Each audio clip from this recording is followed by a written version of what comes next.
Good evening all of you. स्वागत है आप सभी का आपके अपने प्यारे YouTube channel smart study classes पर। मैं सुनहरी सर आपके लिए लेकर आया हूं फिर से एक बार मैथमेटिक्स की क्लास। और जल्दी से बच्चों सभी अगर आपके पास नोटिफिकेशन पहुंच गया है तो सभी चैनल को शेयर करें। शेयर करेंगे जल्दी से।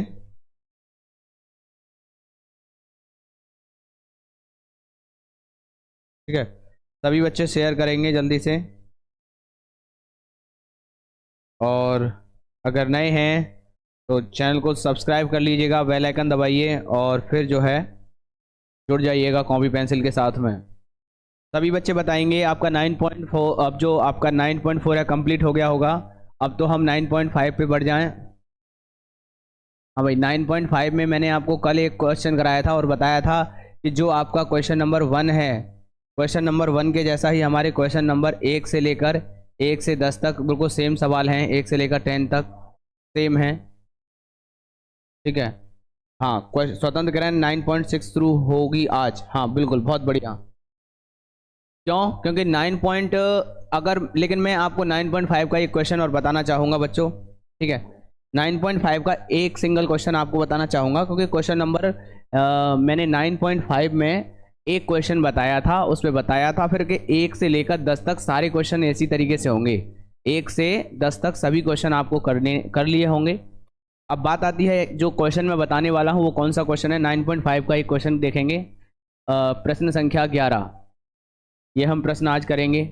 फिर उसके बाद 9.6 पे शुरू कर देंगे। ठीक है, आइए प्रश्न क्या है मैं वो लिख लेता हूं एक बार। प्रश्न है x प्लस वाई और d y plus x minus y और ये हमारा डी एक्स बराबर हमें दे रखा है 0, y बराबर 1 तो x बराबर 1। सभी बच्चे शेयर करेंगे अब धमाकेदार तरीके से सेशन को। अभी कुछ क्वेश्चन है, यानी समघातीय फलन है। समघातीय फलन में हम कैसे करते हैं पहले उसको देखते हैं कि समघातीय बन गया या नहीं। D y over d x की फॉर्म में चेंज करते हैं। एक्सरसाइज टोटल 9.5 जो है बिल्कुल सेम है, एक जैसे ही है। अब हम इस संख्या का, इसका हम पक्षांतर करेंगे, इधर भेजेंगे तो हमारे पास क्या बनेगा, x प्लस वाई और ये हो जाएगा हमारे पास, एक तरफ डी वाई है एक तरफ डी एक्स है। ठीक है, यहाँ पर है हमारा डी वाई डी वाई। जब इस संख्या को हम उधर भेजेंगे तो माइनस का x minus y into d x. ठीक है, ये हो जाएगा d y upon d x बराबर 1 minus x minus y upon x plus y. ठीक है भाई, इतना देखिएगा जल्दी से। फिर इसके बाद में अब हम इसे करें आगे। तो अब आप देख रहे हैं यहाँ पर x की घात 1 है या y की घात 1 है, x की घात 1 है y की घात 1 है। तो ये हमारा कैसा है, समघातीय फलन है। और समघातीय फलन में हमें क्या करना होता है, ये आपको ऑलमोस्ट मैंने लास्ट क्लास में आपको बताया था कि y बराबर हम क्या रख देते हैं, vx रख देते हैं। और जैसे ही y बराबर vx रखते हैं, ये हम मान के चलते हैं कि y बराबर vx रखेंगे और यहाँ पर हमें x के सापेक्ष अवकलन करना होता है। तो dy ओवर dx ये हमारा हो जाता है फर्स्ट फलन और ये हमारा सेकंड फलन। ठीक है, पहली संख्या यों कहते हो x का हमारा 1 होगा प्लस x यों कहते हो v का हम अवकलन करें x के सापेक्ष तो dv ओवर dx होगा। अब ये दोनों ही मान हमें उठा के अपने रख देने होते हैं। हाँ, ये दोनों ही मान हमको उठा के रख देने हैं अपने dy ओवर dx में यहाँ पर, जिसे हम समीकरण 1 कह देते हैं। और इसे इस तरीके से बॉक्स में बंद कर दे रहे हैं जिससे कि आपको नजर आए। ठीक है, क्या लिखेंगे हम, ये लिखेंगे y तथा d y over d x के मान समीकरण 1 में रखने पर। ठीक है, चलिए रखेंगे समीकरण नंबर 1 में। तो ये हो जाएगा हमारे पास, ये क्या आ गया देखना जरा,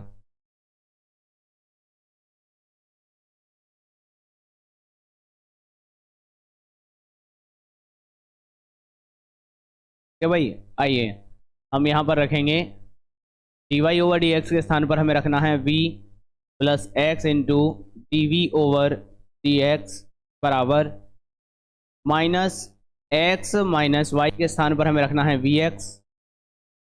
इस तरीके से x प्लस वाई के स्थान पर यहाँ पर भी हम क्या रखेंगे, वी एक्स रख देंगे बच्चों। हाँ भाई वी एक्स, इस तरीके से। अब हम यहाँ पर क्या करने वाले हैं, ऊपर से हमारा x कॉमन आ जाएगा, तो हम x जैसे ही कॉमन लेंगे, माइनस बाहर है, 1 माइनस v अपॉन x हमने नीचे से कॉमन लिया, 1 प्लस का v। x से x हमारा कट जाएगा, माइनस का अंदर गुणा करेंगे तो v minus 1 upon v plus 1। यहाँ पर 1 प्लस v को v प्लस 1 कर दिया, जैसे हमने ऊपर चेंज किया वैसे ही। ठीक है, चलिए आगे बढ़ेंगे। तो हम समझे कि v प्लस 7 के साथ लगाते जाएंगे बच्चों, 1 प्लस v प्लस एक्स और d v over d x बराबर v minus 1 upon v plus 1।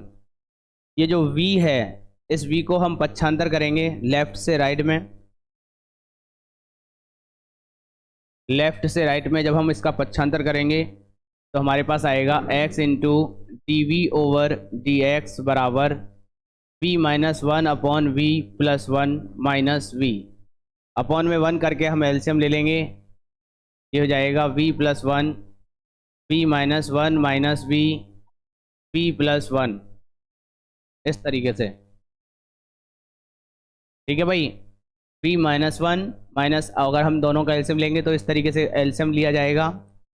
फिर हम v स्क्वायर माइनस के v स्क्वायर और माइनस v, कुछ इस तरीके से। नीचे हो जाएगा हमारे पास 1 प्लस v प्लस 1। ठीक है, आइए v से हमारा v कट जाएगा क्योंकि एक प्लस का है और एक हमारा माइनस का है। x d v over d x बराबर हमारे पास आ गया, माइनस हमने कॉमन लिया, 1 प्लस के v स्क्वायर अपॉन 1 प्लस के v, कुछ इस तरीके से। आइए, इतना करने के बाद, इतना सबकी समझ में आया है, जल्दी से कमेंट करेंगे, सभी लाइक और शेयर करते रहेंगे। सब क्लियर है भाई, जल्दी से बताएंगे। नमस्ते गौतम, नमस्ते।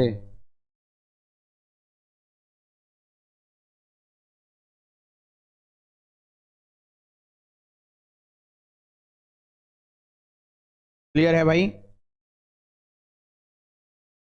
क्लियर है। अब हम यहां से देखेंगे, ये जैसे ये जो v वाला पद है ये dv की तरफ जाएगा और dx वाला x की तरफ जाएगा, तो हमारे पास आ जाएगा 1 plus v upon 1 plus v square dv बराबर dx अपॉन x। ठीक है, आइए इसका हमें क्या करना है, समाकलन करना है। समाकलन करेंगे तो किस तरीके से करेंगे, पहले समाकलन का साइन लगाएंगे। ठीक है, फिर हम समाकलन करेंगे, माइनस हमने बाहर ले लिया, इंटीग्रेशन 1 अपॉन 1 प्लस के वी स्क्वायर डी वी, फिर हमारा minus integration P upon 1 plus के वी स्क्वायर और ये डी वी बराबर, इसका हो जाएगा हमारा लॉग एक्स प्लस में सी, कुछ इस तरीके से। अब आप कहेंगे कि ये वाला माइनस कहाँ से आया है, ये माइनस हम ऊपर ले जाएंगे तो जब हम इसको ओपन करेंगे, है ना, क्योंकि हमें पता है इस तरीके से a plus b upon a plus c है और बाहर यहाँ पे माइनस लगा है, तो हम इसे minus a upon a c, a plus c minus b upon a plus c, हम इस तरीके से इसको खोल दिए हैं और फिर इसके बाद हमने इंटीग्रेशन लगा दिया है दोनों पे। ठीक है, क्लियर है भाई इतना? हाँ भाई, इसमें हम 2 से गुणा करेंगे और 2 से कर देंगे भाग और इसे मान लेंगे t, जिससे कि ऊपर वाली संख्या कट जाएगी। आप यहाँ पर समझ पाएंगे कि ये हमारा फॉर्मूला होता है tan इनवर्स, सभी बच्चे बताएंगे। ठीक है, हाँ, जीरो की खोज किसने करी? बताएं प्लीज़। बेटा आर्यभट्ट ने करी है, और अगर जीरो की खोज हो गई है तो अब आगे आ जाओ, मैं 12th क्लास का पढ़ लें। ठीक है, बस अभी जीरो पे ही अटके हुए हो।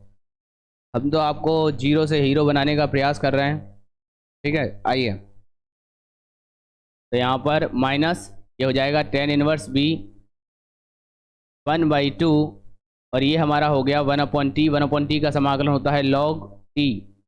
log t, t के जगह पर आपने क्या रखा है उस वैल्यू को पुट कर दें, 1 प्लस का v², और इस तरीके से ये हो जाएगा हमारे पास log x प्लस में c। ठीक है, अब हम यहाँ पर क्या करेंगे, v का मान रखेंगे। v का मान रखने पर अब बात यह है कि v का मान क्या होता है, आपको बताया है y बराबर वी एक्स। तो यहाँ से अगर हम v का मान निकालेंगे तो y अपॉन एक्स आ जाएगा, y अपॉन एक्स आ जाएगा हमारे पास।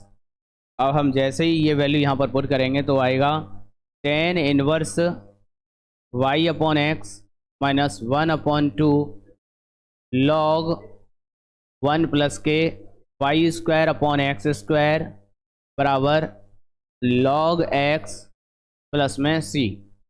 ठीक है, अगर हमसे इसने x और y का मान नहीं दिया होता तो यहाँ तक हमारा हल हो चुका है बच्चा। ठीक है, अगर हमें मान नहीं दिया तो हमारा हल हो चुका है यहाँ तक। लेकिन इस सवाल में हमसे कुछ और भी कहा गया है। क्या कहा गया है, ये कहा गया है यदि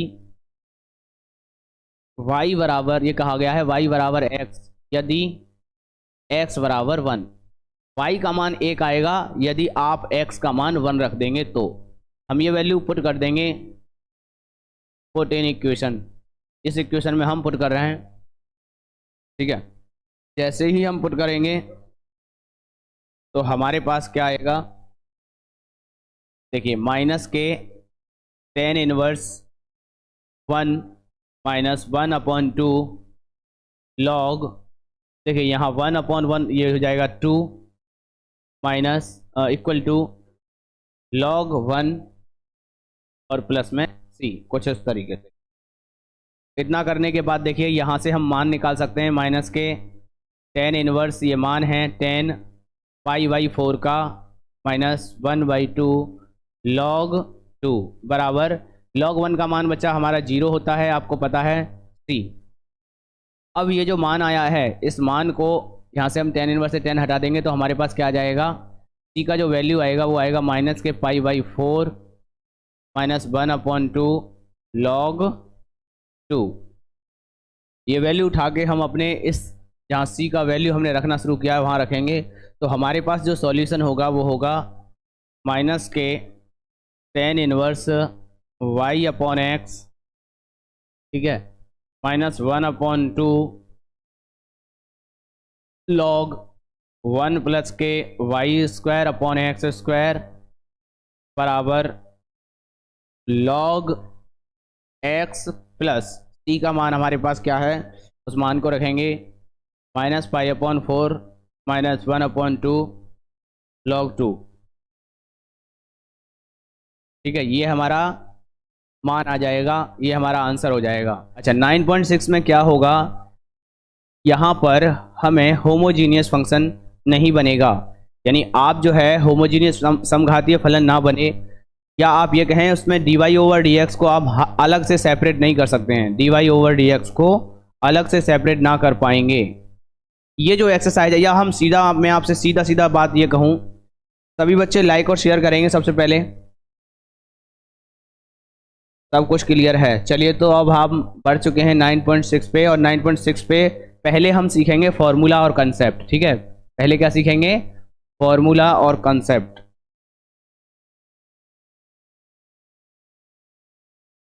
फॉर्मूला एंड कॉन्सेप्ट जल्दी से कवर करेंगे। ठीक है, सबसे पहली बात है कि सवाल हमें कैसे दिया जाएगा और कैसे करना होगा। तो मैं आपको बताऊं, हमें सवाल जो दिया जाएगा या फिर हमको बनाना होगा dy/dx प्लस py=q। इस रूप में हमें या तो सवाल इस रूप में दिया जाएगा या फिर आपको बनाना होगा।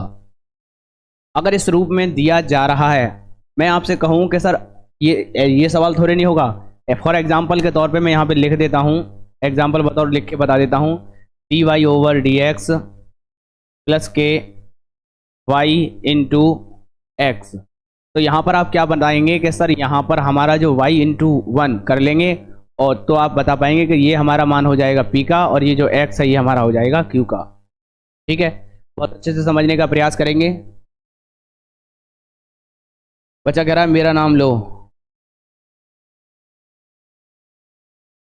PWIITN, फिर डिलीट कर दिए सारे क्वेश्चन, सारे अपने मैसेज। चलो ठीक है, आइए। तो यहाँ पर आपको इस तरीके से पहचानना होगा कि p का वैल्यू क्या है, q का वैल्यू क्या है। इतना अगर आपने पहचान लिया है, ठीक, find the value of p and q, just then आप क्या करेंगे, इसके तुरंत बाद आप क्या करेंगे, इंटीग्रेटिंग फैक्टर निकालेंगे। क्या निकालेंगे? इंटीग्रेटिंग फैक्टर, समाकलन गुणांक निकालेंगे। समाकलन गुणांक का फॉर्मूला e की पावर समाकलन p dx, ये लगाएंगे। इंटीग्रेटिंग फैक्टर, समाकलन गुणांक निकालेंगे। समाकलन गुणांक जैसे ही निकल आता है, फिर उसके बाद आप क्या लिखेंगे, सॉल्यूशन, व्यापक हल। क्या लिखेंगे? व्यापक हल, व्यापक हल, सॉल्यूशन, सॉल्यूशन। ठीक है, तो सॉल्यूशन में हमें क्या लिखना होता है, y इंटू आई एफ बराबर integration q into I F d x plus में c। ये बच्चों हमें लिखना होता है। यहाँ पर q into I F into d x है, उसका मान हमें समाकलन करने के बाद जो भी आंसर आएगा वही हमारा सवाल का आंसर होगा। सभी बच्चे इस क्वेश्चन इस बात को समझ पा रहे हैं? ठीक है सर, आइए अब कुछ क्वेश्चन आपको आप इसी पैटर्न पे होंगे, और अगर आपका d y over d x नहीं बनता है, अगर इस एक्सरसाइज में d y over d x नहीं बनता है, तो बच्चों फिर आपको क्या बनाना है, d x over d y, इसका जस्ट रिवर्स आपको बनाना होगा। समझने का प्रयास करेंगे। D y over d x हमें दिया जाएगा, d y over d x p d y बराबर क्यू, इंटीग्रेटिंग फैक्टर ई की power integration p d x निकालेंगे। ये मान हमें निकालना होगा। निकालने के बाद हमें अपना व्यापक हल लिखना होगा। व्यापक हल में हमें क्या करना होता है, ये मान लगा देना है आई एफ का, और यहाँ क्यू और आई एफ का। फिर बस यहाँ पर क्या बचता है, इसका इंटीग्रेशन करना रह जाता है। इंटीग्रेशन करने के बाद जो आंसर आता है वही हमारा व्यापक हल होता है। अब बात यह है कि sir d y over d x नहीं बना, तो फिर क्या बनाना है हमें, d x over d y plus p x. ठीक है, जैसे यहाँ बनाया था d y over d y plus p y, और यहाँ पे हमें बनाना होगा d x over d y plus p x बराबर क्यू। यहाँ पर हम जो समाकलन गुणांक का मान निकालेंगे, इंटीग्रेशन फैक्टर का जो मान निकालेंगे, ई की power integration p d y हो जाएगा। ठीक है, फिर इसके बाद हम इसका व्यापक हल लिखेंगे। व्यापक हल लिखेंगे, यानी इंग्लिश में बात करें तो सॉल्यूशन हम लिखेंगे। वो सॉल्यूशन होगा हमारा x इंटू आई एफ बराबर integration q into I F, और ये हमारा dy प्लस के c, ये हमारा हो जाएगा। ठीक है भाई, इतना समझ पाए? अब हम कुछ क्वेश्चन करते हैं। ठीक है, चलिए, जैसे कि मैंने आपकी स्क्रीन पर एक क्वेश्चन लिया,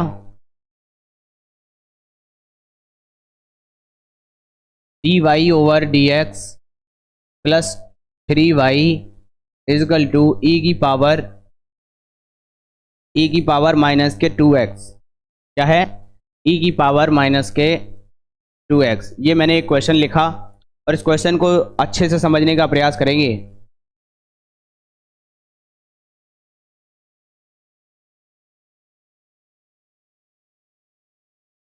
चलिए बच्चों, इस क्वेश्चन को समझने का प्रयास करेंगे। यहाँ पर आप सभी बच्चे बताएंगे कि यहाँ पर P और Q का वैल्यू कितना है। तो आप पाएंगे कि यहाँ P का जो वैल्यू है वो है 3, और Q का जो मान है e की पावर माइनस के 2x है। p का मान है हमारे पास 3 और q का मान क्या है हमारे पास e की पावर 2x है। अब हम यहाँ पर क्या निकालेंगे, सबसे पहला काम आपका इंटीग्रेशन फैक्टर निकालना है। इंटीग्रेशन फैक्टर e की power p integration p dx। आइए e की पावर इंटीग्रेशन p का वैल्यू हमारे पास है 3 और इनटू में हमने लिख दिया dx। 3 हमारा बाहर निकल जाएगा इंटीग्रेशन से, तो 1 इंटू dx। अब आपको सबको पता है कि एक का समाकलन क्या होता है हमारा, जल्दी से बताएंगे सभी बच्चे। ये तो सारी चीज़ें आती होंगी बच्चों पे। हाँ भाई, तो ये हो जाएगा हमारे पास 1 का समाकलन होगा x, यानी इंटीग्रेशन फैक्टर का जो मान आया है, यानी मैं कहूँ यहाँ पर IF का जो वैल्यू आया है वो आया है e की पावर 3x। ये हमारा इंटीग्रेशन फैक्टर आ गया है। ठीक है भाई, इस पे आपको, ये इंपॉर्टेंट क्वेश्चन है बच्चा, आपको लगा लेना है बहुत अच्छे से इस क्वेश्चन को। ठीक है, चलिए अब हम देखिए सॉल्यूशन लिखेंगे। सॉल्यूशन लिखेंगे, व्यापक हल लिखेंगे। क्या होता है व्यापक हल का सूत्र आपको याद होना चाहिए, y इंटू IF और integration q into IF into dx plus में c। इस तरीके से ये हमारा क्या है, व्यापक हल है। ठीक है, y इंटू IF का वैल्यू क्या है, e की पावर 3x, e की पावर 3x बराबर इंटीग्रेशन q का मान है e की पावर -2x इंटू IF का वैल्यू है हमारे पास e की पावर 3x प्लस में c। समझ पा रहे हैं भाई इतना?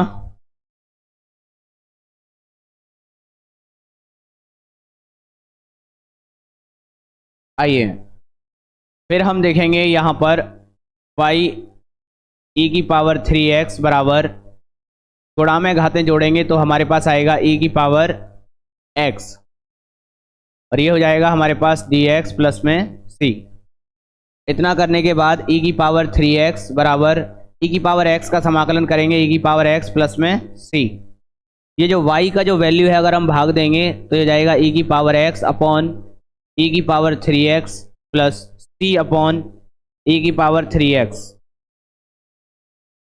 y का वैल्यू हो जाएगा e की power -2x plus c into e की पावर 3x। ये हमारा आंसर हो जाएगा बच्चों।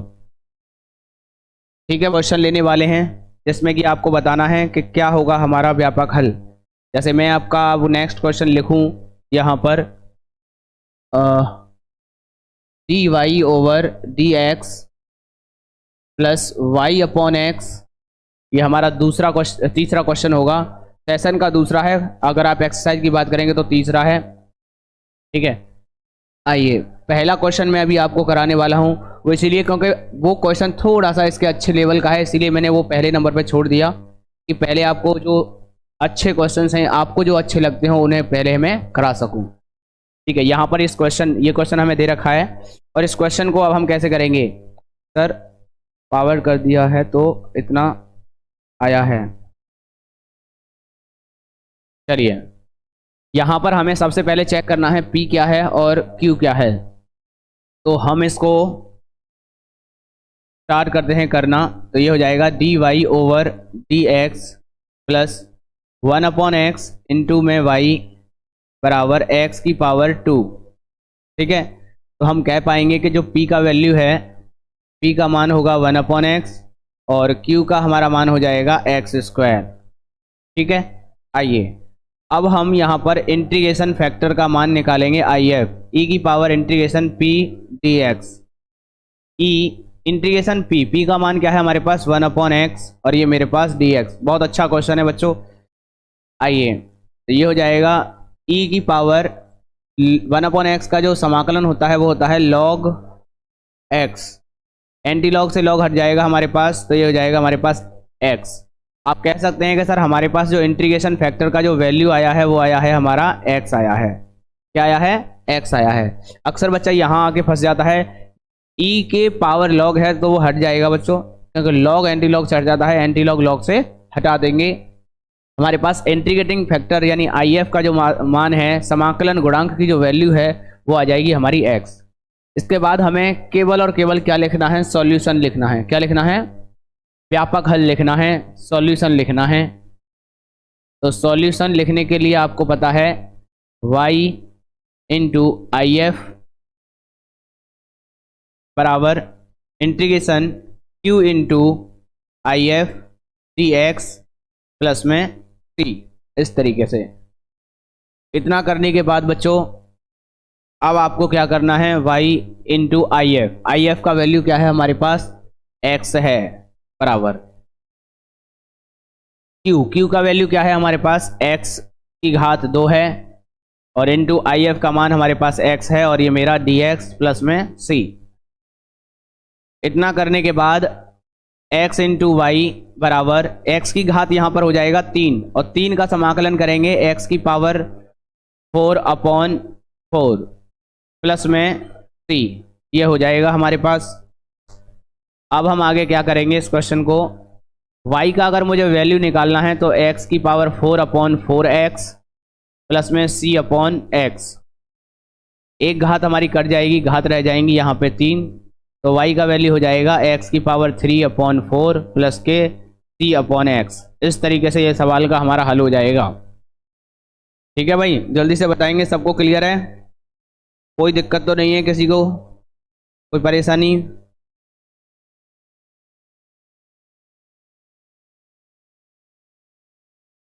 अरबाज खान कह रहे हैं सर मेरा ये नाम एक बार बोल दीजिए, मेरा नाम ले लो, अरबाज खान कह रहे हैं। चलिए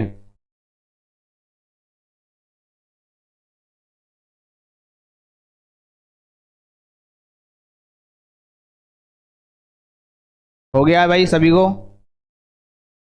सभी ने कर लिया है।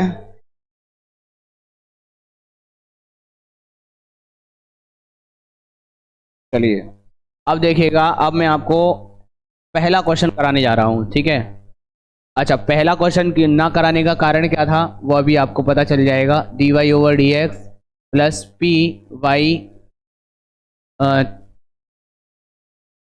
2y साइन एक्स, ये हमें दिया गया है। ठीक है भाई, ये हमको दिया गया है।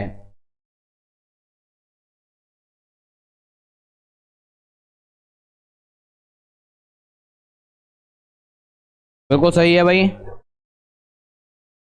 आई एफ की फुल फॉर्म पूछ रहे हैं, इंटीग्रेशन फैक्टर, समाकलन गुणांक। क्या है, समाकलन गुणांक। ठीक है भाई, क्या है, इंटीग्रेशन फैक्टर, समाकलन गुणांक।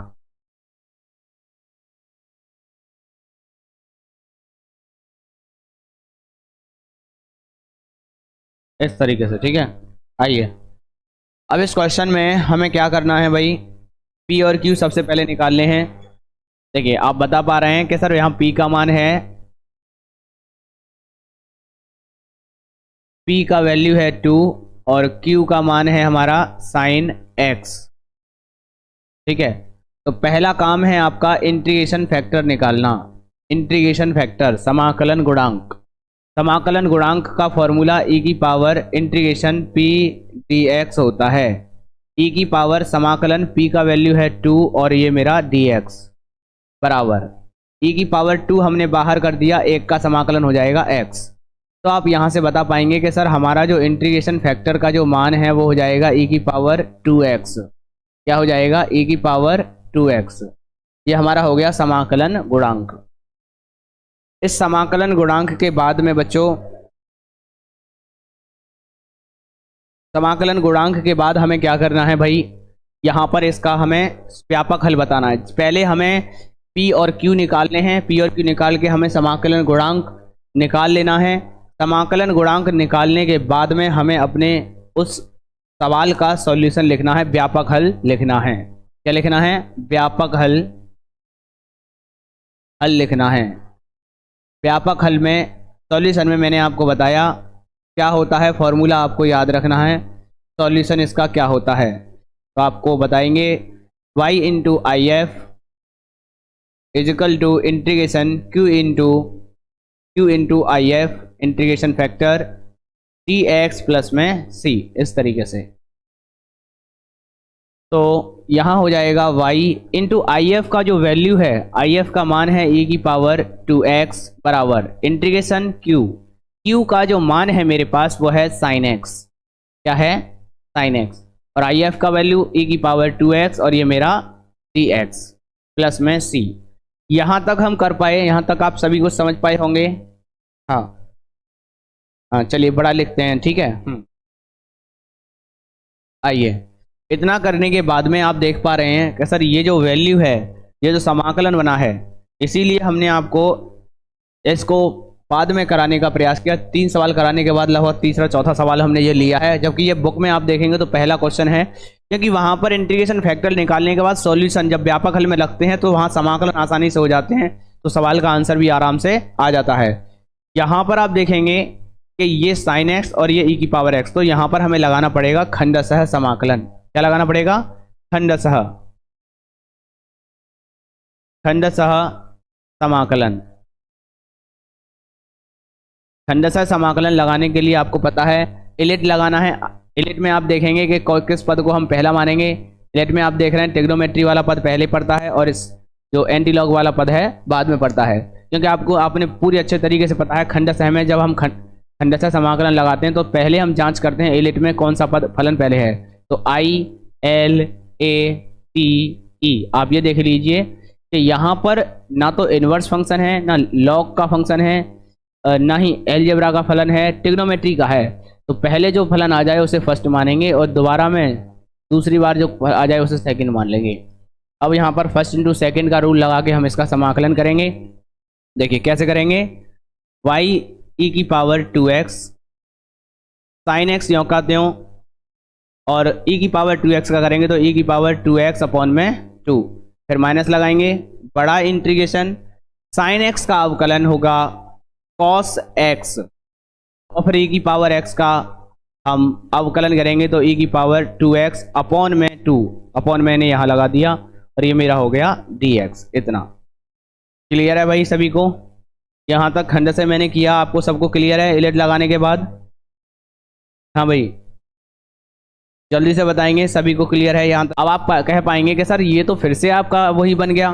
तो आपको ये पता है कि यहाँ पर फिर से हम खंडशः लगा देंगे, इसमें फर्स्ट मानेंगे, इसे सेकंड मानेंगे, ठीक है। तो देखिए क्या हो जाएगा, y e की पावर 2x और ये हो जाएगा हमारा e की power 2x into sine x upon में 2 हो गया, ये -1/2। अब हम इसका फिर से खंडशः लगा रहे हैं तो cos x हमारा यों का त्यों e की पावर 2x का हो, e की पावर 2x का समाकलन e की पावर 2x माइनस, फिर हमने इंटीग्रेशन करना है, फिर इस cos x का जब हम अवकलन करेंगे तो हो जाएगा प्लस sin x हो गया, क्योंकि एक और माइनस आएगा cos x का अवकलन करने पर, तो माइनस माइनस हमने कर दिया प्लस। फिर हम e की पावर 2x का लिखेंगे तो e की पावर 2x अपॉन में 2, कुछ इस तरीके से। आइए इतना करने के बाद आप देखिएगा यहाँ पर मैंने लिख दिया, हाँ भाई dx, कुछ इस तरीके से। अब इस 1/2 का हम मान लगाएंगे, ये है हमारे पास y इंटू e की पावर 2x 1/2 e की power 2x sine x minus, देखिए मैं गुणा कर रहा हूँ यहाँ से इधर से, ये हो जाएगा -1/4 e की power 2x cos x minus 1/4, और ये जो इंटीग्रेशन वाला जो पार्ट है, ये जो भाग है, ये जो हिस्सा है, ये मेरा क्या बन रहा है, फिर से अगर देखेंगे आप गौर से, ऊपर से आप देख पाएंगे तो यहाँ बता पाएंगे कि sir integration sine x e की power 2x, integration sine x e की पावर 2x आपका सर y इंटू e की पावर 2x है। तो आप यहाँ पर डायरेक्ट लिख सकते हैं, ये वैल्यू बन गया हमारा y इंटू e की पावर 2x, कुछ इस तरीके से, ठीक है। और प्लस में आप लिख देंगे यहाँ पे c, ठीक। आइए तो तो जो एक्स्ट्रा पार्ट है, ये जो y इंटू ई की पावर 2x है, ये y वाला हिस्सा जो है उधर ले जाएंगे। तो हमारे पास क्या बन जाएगा, देखिए ये बनेगा y इंटू ई की power 2x plus y into e की पावर 2x अपॉन में 4 बराबर ई की power 2x sine x upon 2 minus e की power 2x cos x upon 4 और प्लस में हम यहाँ लिख देंगे c। ठीक है भाई। आइए अब यहाँ पर हम क्या कर रहे हैं, एक करके एलसीएम लेंगे। तो आपको पता होगा ये 4 इधर जाएगा, 4 और 1 हो जाएगा 5, 5/4 5/4 y इंटू ई की पावर 2x। यहाँ भी हम जो है एलसीएम लेंगे तो हमारे पास क्या बनेगा, 4 ई की power 2x into sine x, 2 इधर आएगा और यहाँ बनेगा ई की पावर 2x कॉस x, कुछ इस तरीके से। आइए अब यहाँ से हमारा 4 से 4 कट गया और ये जो एक्स्ट्रा पार्ट है वो भाग में भेज देंगे। तो y बराबर हो जाएगा हमारे पास 1/5 ई की पावर x, आपने इसमें से कॉमन ले लिया तो यहाँ मैं लिख देता हूँ अपॉन में ई की पावर 2x, दोबारा से लिखते हैं हटा के, ये 5 इंटू ई की पावर 2x हमारा कॉमन आया। इधर से आपने कॉमन लिया ई की power 2x, 2 sine x minus cos x plus में c। तो हमारे पास जो वैल्यू आएगी वो आएगी y बराबर 1/5 ई की पावर 2x, ई की पावर 2x कट जाएगा, 2 sine x minus cos x plus ये जो ई की पावर 2x है ये चला जाएगा c इंटू ई की पावर माइनस के 2x, क्योंकि अपॉन में है, ऊपर जाएगा तो वो कैसा हो जाएगा, माइनस में हो जाएगा। चलिए बच्चों, इतना सभी को क्लियर है? हाँ भाई, 5 लिख रहे हैं। Cos x dy over dx cos square x है आई थिंक, प्लस y बराबर 10x। ये हमें सवाल दिया गया है और इसका हमें क्या करना है, व्यापक हल करना है। क्या करना है, व्यापक हल करना है भाई। चलिए तो कैसे करेंगे इसका व्यापक हल। सबसे पहले आपको मैंने बताया कि आपको बनाना है dy over dx plus py बराबर q। अब dy ओवर dx का पार्ट तो यहाँ पर आप देखेंगे सर इसके गुणा में तो cos x है, तो हम क्या करेंगे, जो आपको एक्स्ट्रा भाग दे रखा है उसी से आप भाग दे दीजिए। हम यहाँ पूरे में भाग दे देते हैं, किससे, cos स्क्वायर x से, और इधर भी हम दे देंगे cos स्क्वायर x से। दोनों पक्षों पे हमने क्या कर दिया, भाग दे दिया। जब हम दोनों पक्षों पर भाग देंगे तो ये हो जाएगा cos square x dy over dx upon cos square x plus y upon cos square x बराबर 10x upon cos square x। बोलो यहाँ तक सही है? हाँ भाई, समझ पा रहे हैं यहाँ तक सभी बच्चे? आइए, cos स्क्वायर x से हमारा cos स्क्वायर x क्या होगा, कट जाएगा। जो रह जाएगा dy ओवर dx प्लस ये ऊपर चला जाएगा, cos बदल जाएगा sec में, sec स्क्वायर x, और ये हो गया हमारा y और इनटू में ये हम ऐसे के ऐसे रखेंगे जैसा हमारे पास दिखाई दे रहा है, 10x अपॉन में cos x। अभी इससे कुछ कहने की आवश्यकता नहीं है, cos स्क्वायर x से, ठीक है। आइए, अब आप देख पा रहे हैं कि यहाँ पर सर ये जो पार्ट है सेम वैसा ही बन गया है जैसा हमें चाहिए, जैसा कि यहाँ पर दिखाई दे रहा है। अब आप कहेंगे कि p का वैल्यू यहाँ इस सवाल में क्या दे रखा है, तो आप बता पाएंगे कि p का वैल्यू है हमारे पास sec स्क्वायर x और q का मान है हमारे पास 10x upon cos square x. ठीक है, आइए इसके बाद आप देखिएगा आगे हमें क्या करना होगा। अगर हम इसके बाद सबसे पहले बात करें तो वही अपना इंटीग्रेशन फैक्टर निकालेंगे, आई एफ का मान।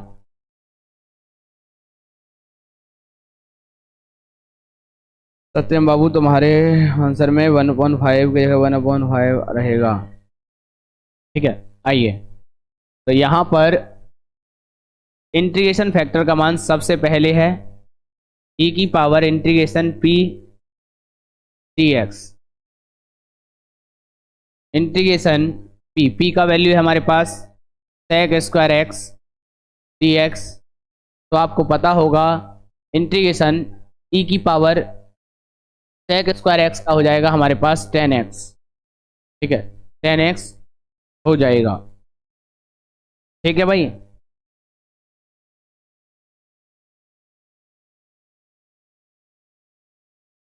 आइए इंटीग्रेशन फैक्टर का मान हमारे पास आ चुका है e की पावर 10x। अब ये जो मान है हमें अपने सॉल्यूशन में लगा देना है, व्यापक हल में लगा देना है। व्यापक हल हमारे पास आएगा y इंटू आई एफ बराबर integration q into I F d x plus c. ठीक है भाई, इस तरीके से हम इसे अपने व्यापक हल में लगा देंगे।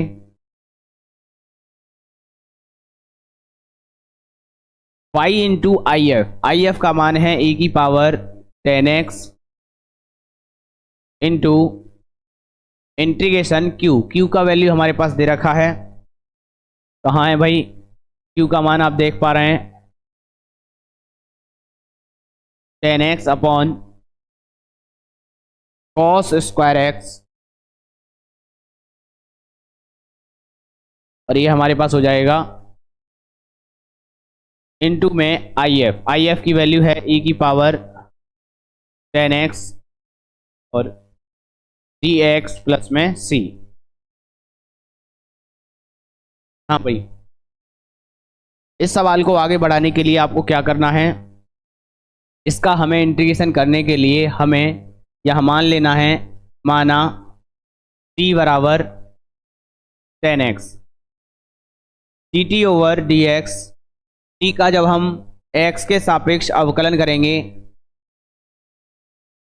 हाँ बिल्कुल, तो ये हो जाएगा हमारे पास sec स्क्वायर एक्स, जिसको हम 1 cos स्क्वायर एक्स कह सकते हैं। और जब हम क्रॉस गुणा करेंगे तो यहाँ से dx का मान निकल कर आएगा cos स्क्वायर एक्स dt। ये हमारा वैल्यू निकल कर आएगा।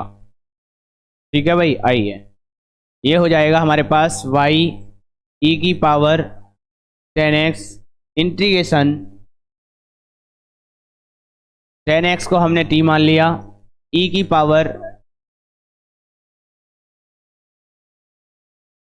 पावर 10x को t माना है, अपॉन में cos स्क्वायर एक्स इंटू में dx की वैल्यू हमारे पास दे रखी है cos स्क्वायर एक्स, और ये मेरा dt प्लस में c लगा देंगे लास्ट में समाकलन करने के बाद।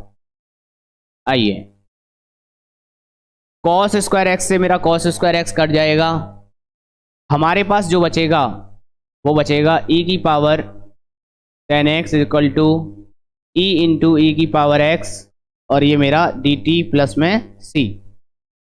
यहाँ पर भी हमें इलिट लगाना पड़ेगा, क्योंकि हमें पता है यहाँ पर दो फलन बन रहे हैं, एक बीजगणित का और एक बन रहा है हमारा एंटीलॉग का।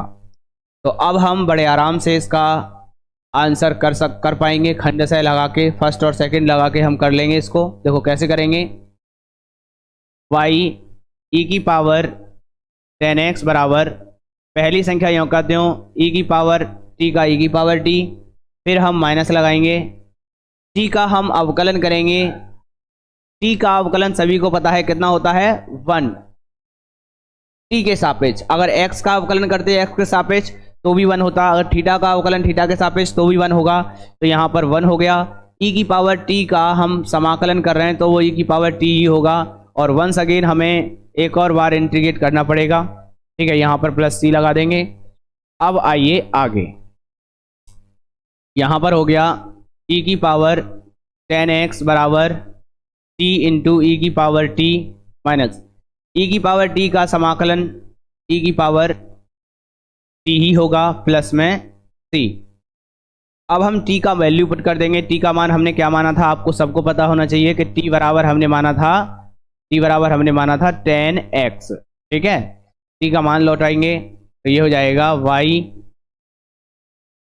इंटू में e की पावर 10x बराबर 10x e की पावर 10x और माइनस e की पावर 10x प्लस में c, ठीक है भाई। अब हम e की पावर 10x इसमें से कॉमन ले लेंगे, ये हो जाएगा y e की पावर 10x। e की पावर 10x हमने पूरे में से कॉमन लिया, या तो आप इतना ही छोड़ दें, अगर आप इतना क्वेश्चन को छोड़ेंगे तो भी आपका क्वेश्चन बिल्कुल ठीक है। अगर आप केवल y की फॉर्म में तो हम यहाँ से e की पावर 10x हमने कॉमन ले लिया, हमारे पास आएगा 10x minus 1 plus c into e की पावर माइनस के 10x, ठीक है भाई। इस तरीके से अब e की पावर 10x से e की पावर 10x कट जाएगा तो y बराबर आ जाएगा 10x माइनस 1 प्लस के c इंटू ई की पावर माइनस के 10x, कुछ इस तरीके से ये हो जाएगा हमारे सवाल का इसका आंसर। क्लियर है भाई? चलिए, तो मैं समझता हूँ इसी तरीके से पूरी एक्सरसाइज को आप कवर कर पाएंगे। हाँ भाई, जल्दी एक बार कमेंट करेंगे और मुझे बताएंगे कि आप सभी कर पाएंगे इसको, ऐसे एक्सरसाइज को। चलिए क्वेश्चन नंबर 13 और करते हैं। प्रश्न संख्या 13, ठीक है। क्वेश्चन नंबर 13 हमारे पास दिया है dy over dx plus 2y 10x बराबर साइन x, ये हमें दिया है। और आगे कहा गया है y बराबर 0 यदि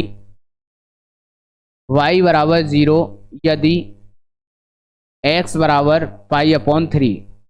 देखो प्रश्न संख्या 1 से लेकर 12 तक के सारे क्वेश्चन एक जैसे थे, ठीक है। बाकी के 13 से लेकर 15 तक सारे क्वेश्चन बच्चों एक जैसे ही होंगे, ठीक है। इसलिए बहुत अच्छे से समझने का प्रयास करेंगे। ये मैंने आपको लिखा। अब आपको यहाँ पर ये चेक करना है कि हमें क्या दे रखा है, dy over dx plus 2 10x into में y बराबर साइन x। आप कहेंगे कि हमारे पास p का जो मान है वो है 2 10x और q का जो मान है साइन x, ठीक है। आइए अब हम सबसे पहले इंटीग्रेशन फैक्टर लिखेंगे, e की पावर इंटीग्रेशन p dx बराबर e की पावर इंटीग्रेशन p का जो वैल्यू है 2 10x और यहाँ पर हमने लिख दिया dx। आप बता पाएंगे कि सर e 2 आपने बाहर निकाल दिया, 10x का आपको समाकलन करना है, तो e 10x का समाकलन होता है log sec x, ठीक है। इस तरीके से अब हम इसको लिख सकते हैं, क्या लिखेंगे, e की power log sec square x। Anti log से लॉग हट जाएगा, हमारे पास क्या आ जाएगा, केवल और केवल sec स्क्वायर x, यानी इंटीग्रेशन फैक्टर का जो मान आएगा वो आ जाएगा sec square x। Integrating factor की जो वैल्यू आ जाएगी e की sec स्क्वायर x। अब हमें इसका व्यापक हल लिखना है, तो व्यापक हल लिखने के लिए हम लिखेंगे सॉल्यूशन लिखेंगे। सॉल्यूशन आपको बहुत अच्छे से याद हो गया होगा, बहुत सारे क्वेश्चन लगाए, y into I F integration Q into I F d x plus में सी। आइए अब आपको यहाँ स्क्रीन पर दिखाई दे रहा होगा आई एफ और क्यू का मान लगाएंगे सभी बच्चे। बिल्कुल ठीक है। आई एफ का मान राजीव लॉग से एंटी लॉग से लॉग हट जाएगा, केवल बचेगा सेक स्क्वायर एक्स। ठीक है। आइए अब यहाँ पर हम कह सकते हैं आई एफ की वैल्यू है हमारे पास सेक स्क्वायर एक्स। क्यू का मान मेरे पास है साइन एक्स और आई एफ का मान है सेक स्क्वायर एक्स इंटू में डी एक्स प्लस में सी। हाँ भाई, इतना करने के बाद आपको क्या करना है, देखिए ये हो जाएगा y into sec square x integration sine x और ये जो सेक है नीचे जाके हो जाएगा 1 कॉस स्क्वायर एक्स और ये मेरा डी एक्स प्लस में सी। अगर मैं यहीं पर इसको करते हैं तो ये हो जाएगा साइन एक्स अपॉन में कॉस स्क्वायर एक्स है, इसको कॉस एक्स मैंने अलग लिख दिया और इसको लिख देते हैं 1 कॉस एक्स और ये हमारा हो जाएगा डी एक्स। तो आप बता सकते हैं कि साइन अपॉन कॉस होता है हमारे पास टेन एक्स और इनटू में कॉस 1 कॉस होता है हमारा सेक एक्स और ये मेरा डी एक्स। आपको पता है tan x into sec x जो समाकलन होता है वो होता है हमारा सेक एक्स का। ठीक है, तो सीधा सा हमारा इसका सॉल्यूशन बना सेक वाई बराबर सेक स्क्वायर एक्स बराबर सेक एक्स प्लस में सी। ये हमारे इस सवाल का क्या बन गया, सॉल्यूशन बन गया। लेकिन सवाल के शुरुआत में एक बात कही गई है कि यदि y बराबर 0 यदि कॉस y बराबर 0 यदि x बराबर π/3 यानी अगर आप π/3 का मतलब है 60 से कोण का मान अगर 60 डिग्री रख देंगे तो y का मान क्या हो जाएगा, 0 हो जाएगा। ठीक है, तो आप लिखेंगे y बराबर 0 तथा x बराबर π/3 रखने पर चलिए जैसे ही हम रखेंगे तो हमारे पास क्या आ जाएगा, 0 गुणा सेक स्क्वायर π/3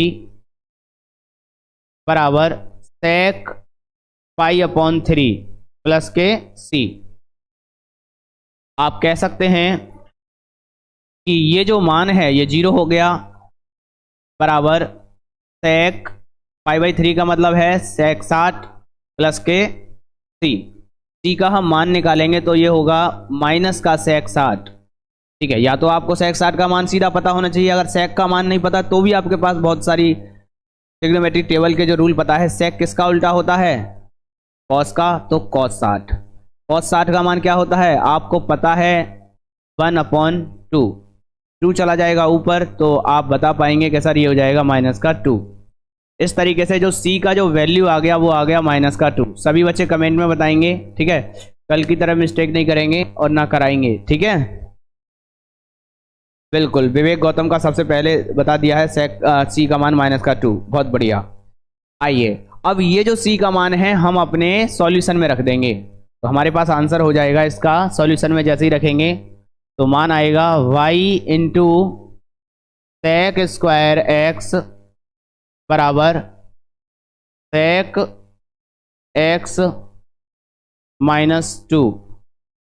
ठीक है, इस तरीके से ये हमारे सवाल का क्या हो जाएगा। रिपीट के लिए बच्चों इसमें देखो वही है जो इंटीग्रेटिंग फैक्टर हम निकालते हैं। हमें सवाल दिया था, सवाल में सबसे पहले हमें क्या पहचानना है कि p का वैल्यू क्या है और q का वैल्यू क्या है। p और q जैसे ही हमें पता चल जाए तो अपने इंटीग्रेटिंग फैक्टर यानी समाकलन गुणांक में हमें रखना है। यहाँ पे हमको रखना है समाकलन गुणांक। समाकलन गुणांक का फॉर्मूला मैंने आपको लिखाया e की power integration p dx। p का वैल्यू आप पुट करेंगे, 2 आपने बाहर निकाल दिया, 10x का आपने समाकलन कर दिया। 10x का समाकलन होता है log sec x। ठीक है, ये 2 जो है भाग में जाएगा तो log के अनुसार sec के ऊपर आएगा, sec स्क्वायर x हो जाएगा। एंटी लॉग से log हट गया, आपके पास केवल बचा sec स्क्वायर x। यानी आपने कह दिया कि सर इंटीग्रेटिंग फैक्टर का जो मान आया मेरे पास आया sec स्क्वायर x। अब sec स्क्वायर x आने के बाद में आपने यहाँ से लिख दिया इसका सॉल्यूशन, यानी हिंदी में कहें तो व्यापक हल।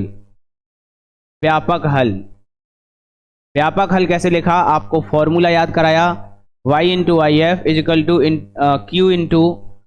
क्यू इंटू आई एफ और डी एक्स प्लस सी, यानी समाकलन करने के बाद प्लस सी लगा देना है आपको। जैसे ही आपने आई एफ क्यू और आई एफ के मान रखे तो ये हो गया y into sec square x बराबर sine x sec square x d x plus c. अब आपके पास जो इंटीग्रेशन वाला जो पार्ट है, इसको ट्रिग्नोमेट्री का पद है, तो हो ना हो वो सरल होगा, आसान करेंगे उसको। कैसे करेंगे, ये नीचे जाके कॉस स्क्वायर में बदल गया, साइन अपॉन कॉस हो गया, तो एक साइन हमने टेन, एक जो कॉस है जो है साइन के साथ भेज दिया, तो साइन अपॉन कॉस आगे जाके वो बन गया टेन, और 1 अपॉन कॉस हो गया सेक एक्स। ठीक है, तो जब हम tan x into sec x का समाकलन करते हैं तो बच्चों आपको पता है कि वो किसके इक्वल होता है, सेक एक्स के इक्वल होता है। किसके इक्वल होता है, सेक एक्स के। ठीक है, तो हमने सीख लिया कि y sec square x is equal to sec x plus में c, और शुरुआत में यहाँ तक तो इसका व्यापक हल हो चुका है ना। उसने कहा है कि y का मान 0 यदि या तथा करके y तथा 0 y का मान हमने 0 तथा x का मान हमने π/3 रख दिया। तो जैसे ही हम अपने व्यापक हल में रखेंगे तो हमारे पास कांस्टेंट वैल्यू जो c है उसका वैल्यू मिल जाएगा। क्या मिल गया, उस c का मान -2 हमने जैसे अपने व्यापक मान में रखा वही हमारा क्या हो जाएगा, आंसर हो। गुजरने वाले, प्रश्न संख्या 16 में कहा गया है मूल बिंदु से गुजरने वाले, मूल बिंदु क्या होते हैं, 0,0, सभी को पता है। मूल बिंदु से गुजरने वाले वक्र का समीकरण ज्ञात कीजिए, यानी समीकरण ज्ञात करना है। यदि इस वक्र के किसी बिंदु xy पर रेखा की प्रवणता उस बिंदु के निर्देशांकों के योग के बराबर है।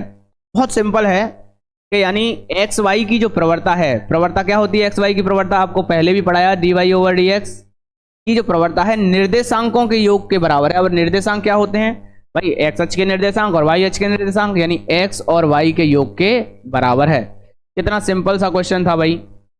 अब यहां पर हम क्या करेंगे, बस मैं आपको बना के बता देता हूं। हमें y को पक्षांतर कर देंगे इधर, तो ये हो जाएगा dy/dx माइनस का y बराबर x। तो आप यहां से कह पाएंगे कि सर dy/dx प्लस माइनस का 1 इंटू में y, और ये हो जाएगा x। ये मेरा वैल्यू है p का और ये मेरा वैल्यू है q का। ठीक है भाई, आइए इतना करने के बाद अब हम क्या करेंगे, देखो यहां पर हम सबसे पहले इंटीग्रेटिंग फैक्टर निकालेंगे, इंटीग्रेशन फैक्टर निकालेंगे। इंटीग्रेशन फैक्टर क्या आएगा हमारे पास, e की पावर इंटीग्रेशन p dx। तो आप कह सकते हैं सर इंटीग्रेशन p का मान हमारे पास -1 है, माइनस को हमने बाहर कर दिया, इंटीग्रेशन 1 dx। ठीक है भाई, e की पावर -1 का होता है x, यानी इंटीग्रेटिंग फैक्टर का जो वैल्यू आया, if का जो मान आया हमारे पास, वो आया e की पावर -x। अब हम अपने केवल सॉल्यूशन में लिख देंगे, व्यापक हल में कर लेंगे ना, व्यापक हल में लगा लेंगे। व्यापक हल यहाँ लगा लीजिए, व्यापक हल आपको पता है, अब आप सब कर सकते हैं, y इंटू आई एफ, ठीक है, y into I F integration q into I F d x plus में c। इसमें हम अपना मान लगा लेंगे भाई। ठीक है भाई, अच्छे से समझने का प्रयास करेंगे। अब तो केवल मान रखना है, आराम से आप लगा लेंगे। ठीक, कर लेंगे ना, ठीक है कर लेंगे। प्रश्न संख्या 17 बताना है। ठीक है, 17वां प्रश्न देखिए, क्वेश्चन नंबर 17 क्या है, बड़े अच्छे से समझने का प्रयास करेंगे कंसेप्ट को। इसमें कहा गया है बिंदु 0,2 0,2 से गुजरने वाले वक्र समीकरण ज्ञात कीजिए। गुजरने वाले वक्र का समीकरण ज्ञात कीजिए यदि वक्र, इस वक्र के बिंदुओं के निर्देशांक का योग खींची गई प्रवणता के परिमाण से 5 अधिक है। यानी यहां पर भी बिंदुओं के निर्देशांक का जो योग है उस बिंदु पर खींची गई प्रवणता के योग से 5 अधिक है। बड़ा सिंपल क्वेश्चन है। यानी यहां पर कहा गया है हमसे x प्लस वाई जो है वो dy/dx से 5 अधिक है। यहाँ लिख लेना, प्रश्न अनुसार हम कर रहे हैं, जो भी कुछ कर रहे हैं ना। यहाँ लिख सकते हैं आप प्रश्न अनुसार। कंसेप्ट मैंने आपको बना दिया बच्चों, ठीक है। प्रश्न अनुसार हमने यहाँ पर कंसेप्ट बनाया। अब लिखने का तरीका वही है कि हमें dy ओवर डी एक्स यहाँ रखना है, y को इधर लेके आएंगे, यानी ये हो जाएगा dy over d x minus का y, और ये हो जाएगा x माइनस 5। तो यहाँ से आप बता पाएंगे कि सर हमारे पास जो p का जो मान है वो होगा -1, और जो q का जो मान है वो होगा x माइनस 5। ठीक है, इस तरीके से ये p का वैल्यू हो गया और ये हो गया हमारे पास q का वैल्यू। तुरंत समझने का प्रयास करेंगे। पाठ जो है 10, सदिश बीजगणित। सदिश बीजगणित, सदिश बीजगणित, ठीक है। यहां पर हम बहुत जल्दी से कवर करेंगे भाई। विविध प्रश्नावली बेटा पहले आप खुद क्वेश्चन को करेंगे। अगर आपको कोई क्वेश्चन लगता है कि सर ये क्वेश्चन नहीं आया है, तब हमें आप कल बताएंगे, ठीक है। जिस तरीके से आपने कल हमें बताया, इसलिए आप आज शुरुआत कर दीजिए चैप्टर नंबर 10 को, ठीक है। हाँ, विविध करा देंगे बच्चों, ठीक है। वेक्टर अलजेब्रा बच्चों शुरुआत करेंगे।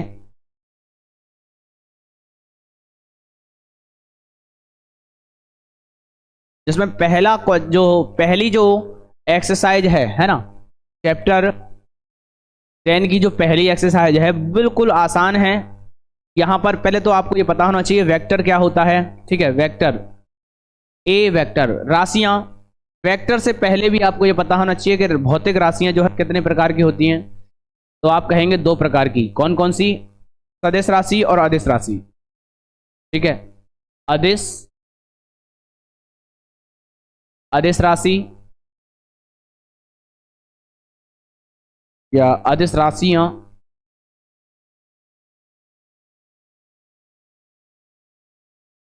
और सदिश राशियां।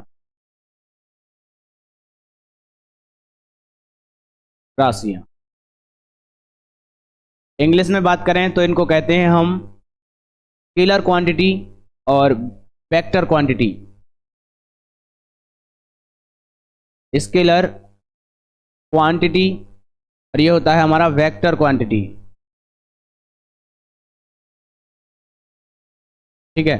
स्केलर क्वांटिटी और वेक्टर क्वांटिटी। अदिश राशि के लिए हम यहाँ पर फिजिक्स नहीं पढ़ रहे हैं, क्योंकि हमें अपना 12th क्लास का मैथमेटिक्स यानी वेक्टर अलजेब्रा को समझना है। तो मोटा मोटा समझने का प्रयास करेंगे कि अदिश राशियों में हमें केवल किसकी जरूरत पड़ती है? परिमाण की, ठीक है। केवल क्या चाहिए आपको? परिमाण चाहिए। क्या चाहिए? परिमाण। और सदिश राशि में हमें केवल क्या चाहिए? परिमाण प्लस दिशा, डायरेक्शन भी हमें चाहिए। ये 2 चीजें हमें ध्यान रखना बहुत जरूरी है। और यहाँ पर दिशाओं का ही खेल है। ये जो चैप्टर है वेक्टर का मतलब यहाँ पर हमें वेक्टर का ही मतलब, दिशा से ही मतलब है, ठीक है भाई। वेक्टर को निरूपित कैसे करते हैं ये भी मैं आपको बता देता हूँ। ए वेक्टर, ठीक है। यहाँ पर जो सदिश बीजगणित जब हम पढ़ेंगे तो वहाँ पर हम x अक्ष, y अक्ष के अलावा z अक्ष भी पढ़ेंगे। x अक्ष और y अक्ष और z अक्ष में x या हम स्थिति सदिश हम माने करेंगे।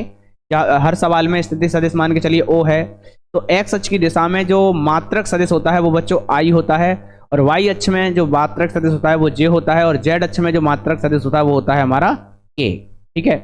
अगर मैं कोई आपको लिख ए, यहाँ पर पॉइंट ए है, यहाँ पर हमारा बी है, तो अगर मुझे ए बी निकालना है, ए बी वेक्टर निकालना है, तो आपको ए के अनुसार स्थिति बनानी होगी। यानी आप लिखना होगा ओ बी माइनस ओ ए।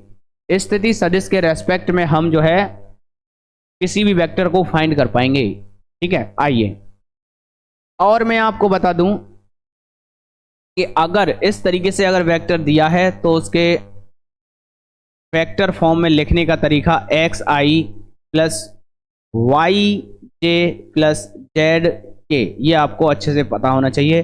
मात्रक सदिश पर आपका कैप लगा हुआ होना चाहिए। ये सभी बातें आपको अच्छे से आनी चाहिए।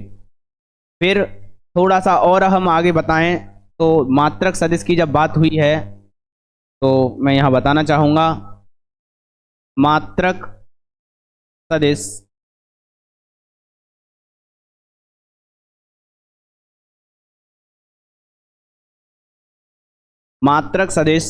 इसको हम इकाई सदिश भी कहते हैं, एकांक सदिश भी कहते हैं। इसका एक और नाम जो मुझे अभी, ए कैप का जो वैल्यू है वो क्या होगा, ए वेक्टर अपॉन ए वेक्टर का मोड। अब बात यह है कि सर ए वेक्टर का मोड कैसे निकालते हैं, तो आप ध्यान रखना, अगर कोई वेक्टर हमें दिया है ए वेक्टर बराबर एक्स आई प्लस वाई जे प्लस जेड के, तो आप ए वेक्टर का वैल्यू कैसे निकालेंगे, यहाँ पर देखें, ए वेक्टर मोड का जो मान निकालेंगे अंडर रूट के अंदर x square plus y square plus z square, इस तरीके से आप ए वेक्टर का मोड निकालेंगे। अभी 5 से 10 मिनट के अंदर बच्चों आपके 1 से 2 एक्सरसाइज जल्दी से कवर हो जाएंगी, तो अच्छे से आप पढ़ने का प्रयास करेंगे। अदिश बराबर परिमाण महत्वपूर्ण होता है, सदिश बराबर परिमाण और दिशा दोनों महत्वपूर्ण होते हैं। बिल्कुल हाँ सर, मैंने ये चैप्टर पढ़ लिया हूँ। चलो अच्छी बात है, तो एक बार रिवीजन हो जाएगा आपका, ठीक है, बहुत अच्छे से। हाँ कैप सर जी टोपी, हाँ जैसा भी आप समझें, ठीक है भाई। आइए अब बात करते हैं, थोड़ा सा डिस्कस करते हैं हम एक्सरसाइज 10.1 के बारे में ना। एक्सरसाइज 10.1 में क्वेश्चन नंबर 1 देखिए क्या प्रश्न कहा गया है हमसे। उत्तर से 30 डिग्री पूरब की ओर 40 किलोमीटर विस्थापन का आलेखित निरूपण कीजिए। बहुत आसान है, यानी पहले आपको एक दिशा बनानी है, ठीक है, दिशाएं बनानी है, पूरब, पश्चिम, पूरब पश्चिम, उत्तर, दक्षिण, इस तरीके से आपने दिशा बना ली है। दिशा बनाने के बाद आपको अपनी दशा पे काम करना है, यानी जो प्रश्न में कहा गया है उत्तर से 30 डिग्री के कोण पर, यहाँ पे उत्तर से 30 डिग्री कोण पर पूरब की ओर आगे कहा है इसमें 40 किलोमीटर विस्थापन, 40 किलोमीटर विस्थापन। तो आपने 1 विस्थापन, 2 विस्थापन, 3 विस्थापन, 4 विस्थापन, है ना। तो आपने यहाँ पर मान लिया 40 किलोमीटर, ठीक है भाई, इस तरीके से ये हमारा 40 किलोमीटर हो गया है। अब 40 किलोमीटर के बाद हम, लेकिन ये ध्यान रखेंगे, हम मान लेंगे एक पैमाना बराबर 10 किलोमीटर, ठीक है भाई, एक पैमाना बराबर 10 किलोमीटर आ गया। ये प्रश्न संख्या 2 में हमसे पूछा गया है, कुछ राशियां दे रखी हैं, फर्स्ट मैं लिख देता हूं, फर्स्ट सेकंड थर्ड करके, सेकंड, सभी बच्चे कमेंट में बताते जाएंगे कि कौन सी राशि अदिश है, कौन सी राशि सदिश है।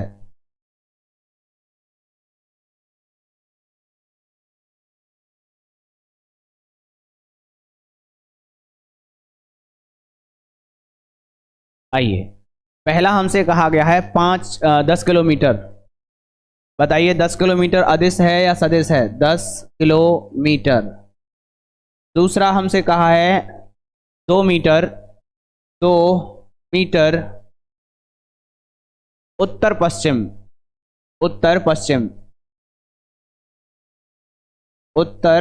पश्चिम, ठीक है।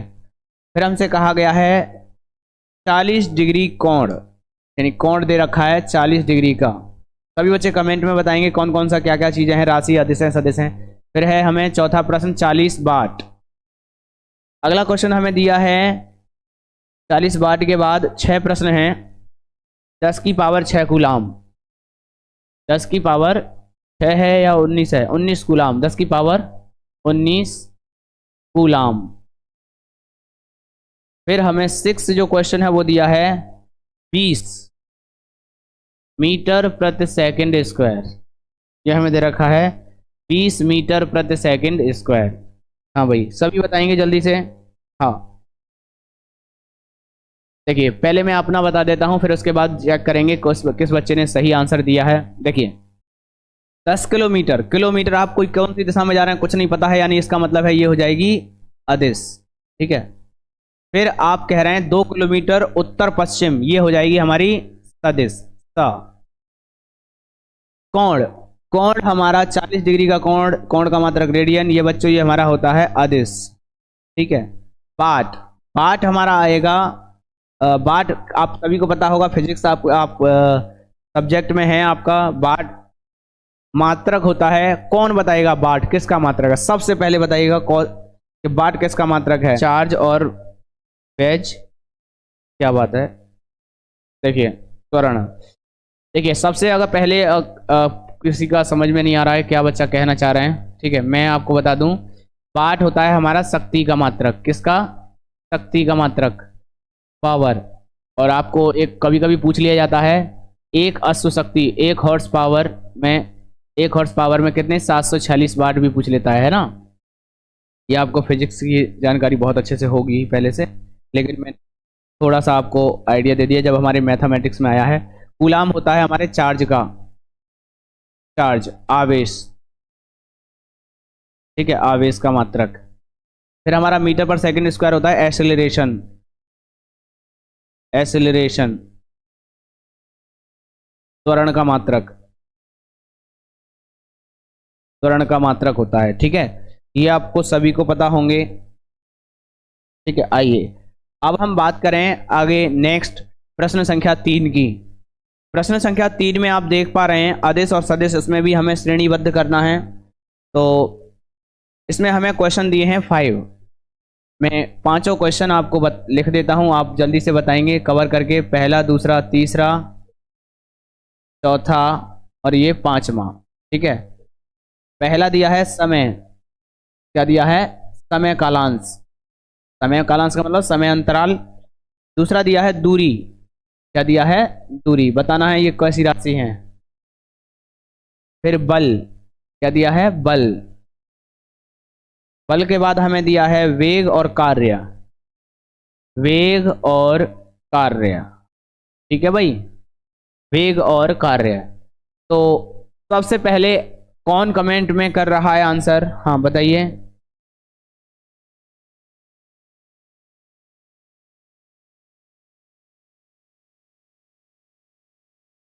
ऑल क्वेश्चन हो गए हैं, चलिए ठीक है। आइए समय, समय बच्चों आदेश राशि है, आदेश, दूरी भी हमारा आदेश है, ये सभी को पता है। 9th 7th 8th 9th में आपने पढ़ लिया था बहुत अच्छे से, 10th में तो आपने बहुत अच्छे से इसको सीखा भी है। बल सदिश है, वेग भी हमारा सदिश है और कार्य हमारा आदेश है। ठीक है भाई, चलिए यहाँ से आगे बढ़ेंगे और फिर देखेंगे आपको एक चित्र दिया गया है, प्रश्न संख्या 4, प्रश्न संख्या 4 ये हमने कराया, प्रश्न संख्या 3। ठीक है, क्वेश्चन नंबर 3 हमने करा दिया। अब आएंगे प्रश्न संख्या 4 पे। प्रश्न संख्या 4 में हमें एक डायग्राम दिखाई दे रहा होगा, एक स्क्वायर टाइप का दिखाई दे रहा है इस तरीके से आपको। ठीक है भाई, आइए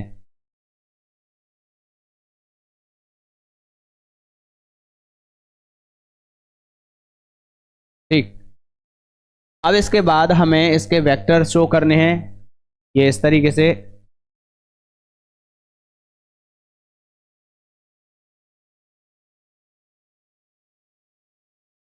आइए, ये दिया है ए वेक्टर, ये बी वेक्टर और फिर ये हमें सी वेक्टर और ये मेरा डी वेक्टर। तो हमसे इसने पूछा गया है, पूछा क्या है, 3 बातें पूछी हैं, सह आदिम समान। पहला हमसे पूछा है सह आदिम, सह आदिम। दूसरा हमसे पूछा है समान। तीसरा हमसे पूछा है संरेख परंतु असमान, संरेख परंतु असमान। हाँ भाई, सह आदिम। चलिए बच्चों, जिसके प्रारंभिक बिंदु एक ही हों। बिल्कुल राजीव कुमार ने मैं पहला बताऊं उससे पहले कमेंट में बच्चा कह रहा है, राजीव बहुत बढ़िया, कि सर सह आदिम जिसके प्रारंभिक बिंदु एक ही हों। जिसका प्रारंभिक बिंदु बिल्कुल एक हो, जैसे यहाँ पर देख रहे हैं आपको दो वेक्टर बताने हैं जो सह आदिम हों, यानी यहाँ से एक ये ए वेक्टर ऐसे इस दिशा में निकल रहा है, प्रारंभिक बिंदु एक ही है ना। तो हम कह सकते हैं कि सर सह आदिम में हमारे आ जाएगा ए वेक्टर और डी वेक्टर, ये दोनों वेक्टर कैसे हैं, सह आदिम हैं। ठीक है, सभी बच्चे कमेंट करेंगे और बताएंगे कि सह आदिम वेक्टर कौन कौन से हैं। ठीक, आइए इतना करने के बाद आपको लिखने हैं समान वेक्टर। समान वेक्टर में आप बता पाएंगे जिनकी दिशा समान हो, परिमाण में समान हो, दिशा समान हो, परिमाण समान हो। ठीक है, तो आप देख रहे हैं ये एक स्क्वायर टाइप का दिखाई दे रहा है। हमें कहा गया है कि दिए गए चित्र में एक वर्ग दे रखा है। क्या दे रखा है, वर्ग, और वर्ग के अंदर चारों भुजा बराबर होती हैं। तो इसका अगर परिमाण की बात करें तो ये परिमाण में तो चारों बराबर हैं, लेकिन आपको दिशा के आधार पे आपको बताना है कि सह आदिम क्या है, समान क्या है। तो वैसे तो अगर इनका परिमाण जो है चारों का समान है, लेकिन आपसे क्या कहा गया है, समान वेक्टर बताओ, इनकी दिशा समान बताओ। तो आप कह रहे हैं कि देखो ये आपको एक वेक्टर दिखाई दे रहा होगा बी और एक वेक्टर डी, दोनों के जो बाण हैं, बाण से मतलब तीर, वो नीचे की तरफ हैं। तो इसी के आधार पे हम कह पाएंगे कि सर बी वेक्टर और डी वेक्टर दोनों कैसे हो जाएंगे, समान हो जाएंगे। हाँ भाई, अब हमें क्या बताना है, समान संरेख बताने हैं, संरेख सदिश परंतु असमान।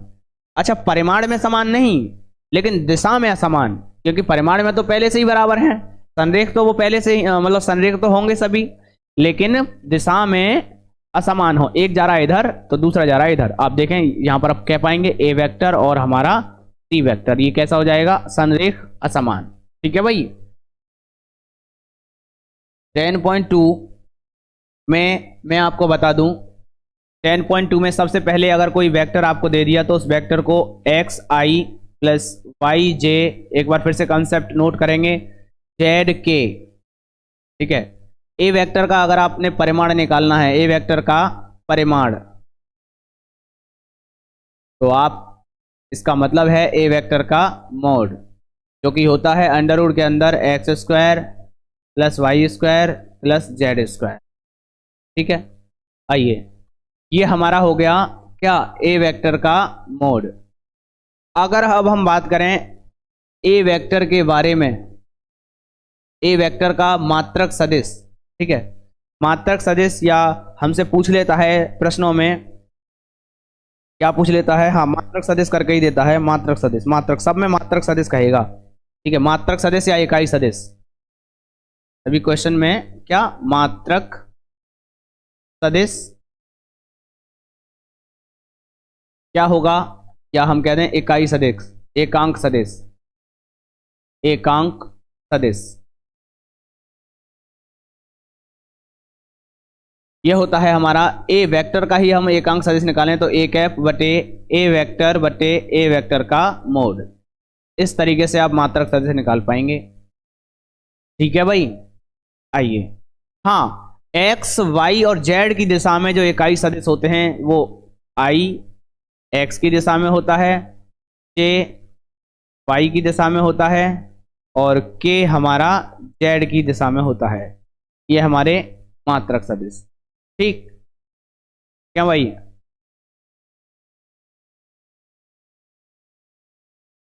हाँ कैप बच्चों आपको सभी को लगाना होगा। ठीक है, कैप आप सभी लगाएंगे क्योंकि ये क्या है, मात्रक सदिश हैं, इसलिए हम आप सब पे लगाएंगे भाई, है ना, कैप सब पे लगाएंगे। ठीक सर, आप इसे पढ़ा दो, क्वेश्चन हम खुद ही लगा लेंगे। हाँ बिल्कुल, आप खुद बता पा रहे हैं क्योंकि कैप, हाँ कैप तो लगाना होगा सभी पे। हाँ ठीक है, बात करें अगर एक्सरसाइज, हमारी नेक्स्ट एक्सरसाइज 10.2 एक्सरसाइज 10.2 में क्वेश्चन, एक दो क्वेश्चन हम देखेंगे बच्चों, सारे क्वेश्चन बड़े आराम से लगा लेने वाले हैं। हाँ मैं आपको एक चीज और बताना भूल गया, यहाँ पे ट्रिक कोज्या, ट्रिक कोसाइन है ना, दिक कोसाइन। दिक कोसाइन हमारे कितने होते हैं? 3 होते हैं। ठीक है, यहां मैं इस तरीके से अगर एक निर्देशांक बनाता हूं, ठीक है, ये हमारा x है, ये y है, ये z है, ये हमारा i, ये हमने i बनाया, ये हमारा j, ये हमारा k। यहाँ पर हमने अल्फा, ये बीटा और ये हमारा गामा। तो हम इन आपस में, और ये हमारा जो स्थिति सदिश O है, इसके अनुसार OX, OY और OZ की हम कोण भी हम डिफाइन कर सकते हैं, जिनको हम दिक कोसाइन कहते हैं। दिक कोसाइन हमारे 3 अलग अलग होते हैं। तीनों के मान हमें कैसे निकालने होंगे ये आपको बड़े अच्छे से समझ लेना है कंसेप्ट को। ठीक है भाई। हाँ, देखिए क्या L बराबर कॉस एल्फा बराबर, अगर वेक्टर हमारा वही है, ध्यान रखना, वेक्टर हमारा दिक कोसाइन निकालने के लिए xi प्लस वाई जे प्लस जेड के, यही है वेक्टर हमारा, सेम ही रहेगा। आइए, तो अब आप कह पाएंगे, क्या कह पाएंगे कि L बराबर कॉस एल्फा बराबर x अपॉन अंडर रूट के अंदर x square plus y square plus z square. ठीक है, m का जो मान होगा कॉस बीटा बराबर y upon under root x square plus y square plus z square. ठीक वैसे ही हम यहाँ पर कह पाएंगे कि n का जो मान हो जाएगा हमारे पास, n का जो वैल्यू हो जाएगा कॉस गामा बराबर जेड अपॉन अंडर रूट के अंदर x square plus y square plus z square. तो ये हमारे दिक कोसाइन या दिक कोज्या हम जिन्हें कहते हैं, इनकी हमें जरूरत पड़ेगी। हमसे प्रश्न सीधा पूछ लेता है कि दिक कोसाइन ज्ञात कीजिए। आपसे अगर कह दे कि 2 वेक्टर आपसे दे दिया, ए वेक्टर, और आपसे कभी भी पूछ ले ए बी वेक्टर बताओ, तो आप कैसे बताएंगे? ओ बी माइनस ओ ए, या सीधा ये कहेंगे बी वेक्टर माइनस ए वेक्टर। बात समझ रहे हैं? अगर आपसे बी सी कह दे तो भी आपको क्या करना है? C vector minus B vector. सी ए वेक्टर कह दे आपसे तो ए वेक्टर माइनस के सी वेक्टर। इस तरीके से आप बता पाएंगे। ठीक है, इस तरीके से आप ए बी बी सी सी ए बता सकते हैं। ठीक है भाई, क्लियर है? एक्सरसाइज शुरू हो जाएगा। और इस एक्सरसाइज में अगर हम क्वेश्चन की बात करें तो पहला जो क्वेश्चन है बच्चों, पहले में हमें 3 क्वेश्चन दिए हैं, पहला, दूसरा और ये तीसरा। ठीक है, एक क्वेश्चन मैं करा देता हूं, 2 क्वेश्चन आप करके लाएंगे। ए वेक्टर बराबर हमको दिया है i प्लस जे प्लस के, यानी क्या दिया है? i प्लस जे प्लस के। हमसे कहा गया है उसने कि परिमाण की परिकलन कीजिए, यानी इसका परिमाण बताना है हमें, ए वेक्टर का मोड बताना है हमें। तो आप बता सकते हैं कि सर यहाँ i का गुणांक कितना है? 1 इंटू आई प्लस 1 इंटू जे प्लस 1 इंटू के। और जो आपने बताया है फॉर्मूला, हमने क्या बताया? अंडर रूट के अंदर x square y square z square बराबर अंडर रूट 1 का स्क्वायर 1 का स्क्वायर 1 का square under root 1 plus 1 plus 1 under root, ये क्या हो जाएगा हमारे पास? 3। इस तरीके से हम सवाल को हल कर पाए। ठीक है भाई, इसी तरीके से दूसरा भी आप कर लेंगे और तीसरा भी क्वेश्चन, पहले के तीनों क्वेश्चन आप लगा लेंगे। ठीक है,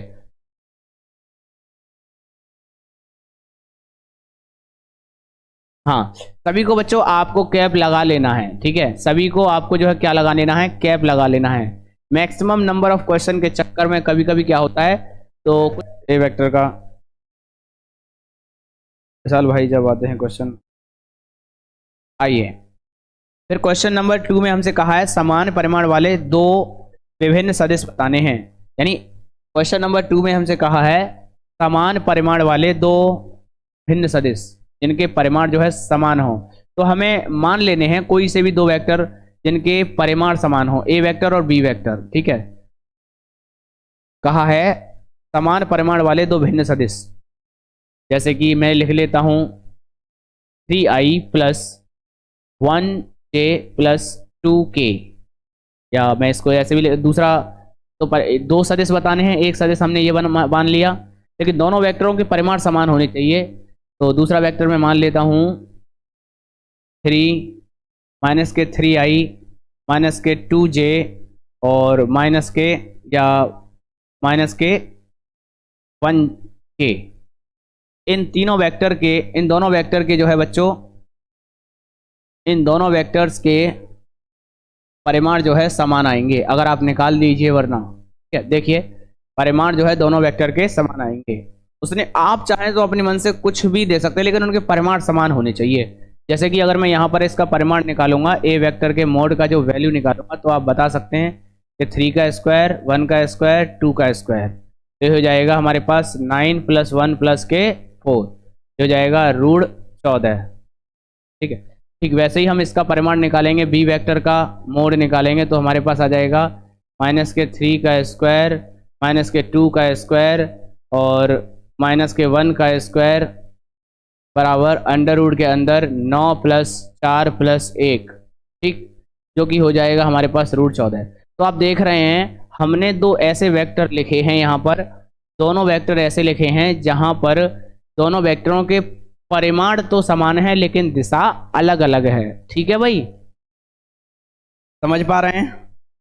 आगे देखेंगे, नेक्स्ट क्वेश्चन पढ़ेंगे। देखो प्रश्न संख्या 3, उसमें कहा है समान दिशा, दिशा समान हो चाहे परिमाण आग लगे, यानी परिमाण कोई भी हो लेकिन दिशा जो है कैसी होनी चाहिए, समान होनी चाहिए। तो आप बता सकते हैं कि सर हमारे पास जो हम जो मान सकते हैं, इसमें प्रश्न संख्या 4 है, आई थिंक क्वेश्चन नंबर 4 है। हाँ, हम जो दो वेक्टर मान सकते हैं, अपनी मर्जी से आप कुछ भी मान लीजिए, लेकिन इसने कहा है कि दिशा समान होनी चाहिए। जैसे xi plus yj plus zk, ठीक है।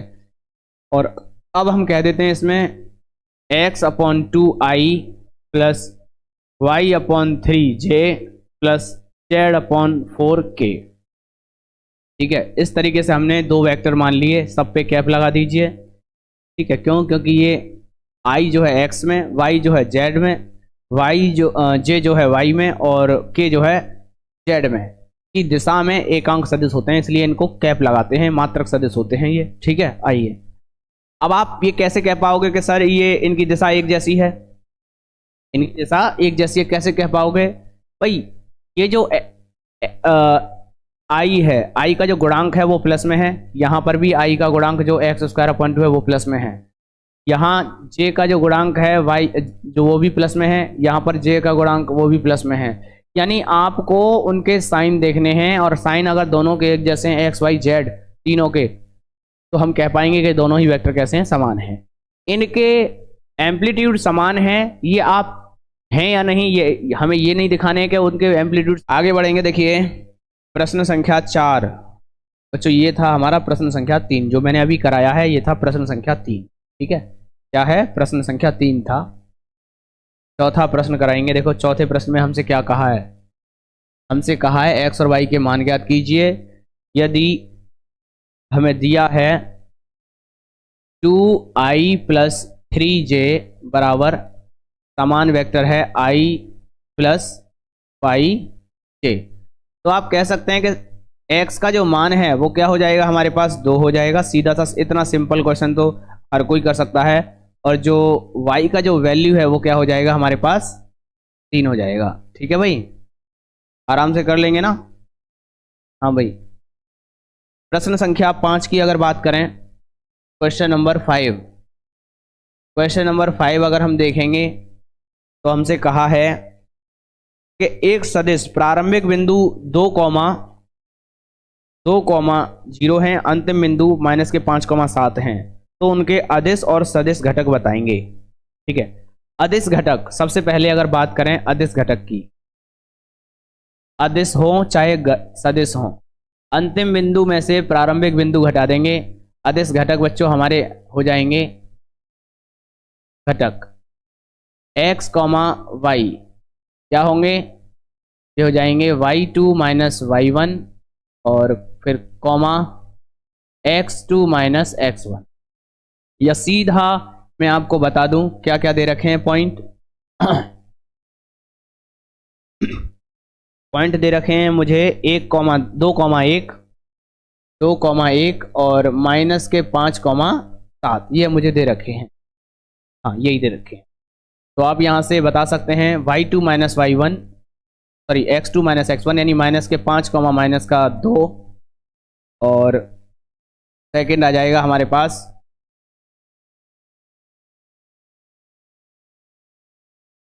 माइनस के 5 माइनस 2 फिर कॉमा 7 माइनस 1 इस तरीके से, यानी माइनस के 7 और 6 ये हमारे आ जाएंगे अदिश घटक। क्या आ गए, अदिश घटक आ गए। अब इनको हम सदिश घटक के रूप में कैसे लिखेंगे, सदिश घटक कैसे लिखेंगे, इसी को सदिश रूप में हम बदल देंगे सदिश घटक। सदिश घटक हमारा हो जाएगा 7i प्लस 6j, ये मेरा क्या हो गया, सदिश घटक हो गया। ठीक है, क्या हो गया हमारा सदिश घटक। इस तरीके से हमने क्वेश्चन नंबर 5 किया है। प्रश्न संख्या 6, प्रश्न संख्या 6 में हमें कुछ नहीं है।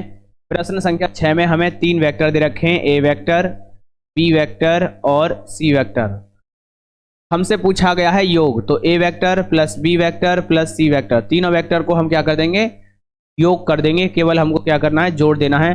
जोड़ने के बाद जो भी आएगा वही हमारा क्या हो जाएगा बच्चों, आंसर हो जाएगा। ठीक है, क्या 7 जल्दी से देखेंगे प्रश्न संख्या 7, फिर बच्चों आपकी क्लास को खत्म करेंगे, एंड करेंगे, खत्म नहीं एंड करेंगे, फिर रीस्टार्ट भी तो करना है। क्वेश्चन नंबर 7 हमें दे रखा है बच्चों, देखो हमें दिया गया है एक वेक्टर दे रखा है a vector i plus j plus 2k, ये हमको वेक्टर दे रखा है। इसका हमसे पूछा है मात्रक सदिश। मात्रक सदिश निकालने के लिए मैं यहाँ इसको थोड़ा सा दोबारा से लिख देता हूँ, ये है ए वेक्टर। मात्रक सदिश निकालने का आपको फॉर्मूला पता है, ए कैप बराबर ए वेक्टर अपॉन ए वेक्टर का मोड। तो आप इस वेक्टर का मोड निकालेंगे। मोड निकालना आपको मैंने पहले ही सिखा दिया, क्या होता है, i का गुणांक 1 का स्क्वायर, j का गुणांक 1 का स्क्वायर प्लस k का गुणांक 2 का स्क्वायर। तो आप बता पाएंगे सर 1 प्लस 1 प्लस के 4 बराबर हो जाएगा रूट में 6। तो आप बड़े आराम से कह सकते हैं कि सर ए वेक्टर का वैल्यू हो जाएगा i plus J plus 2k upon A vector का कैप जो है क्या है, रूट 6। बस यही हमारा क्या हो जाएगा आंसर।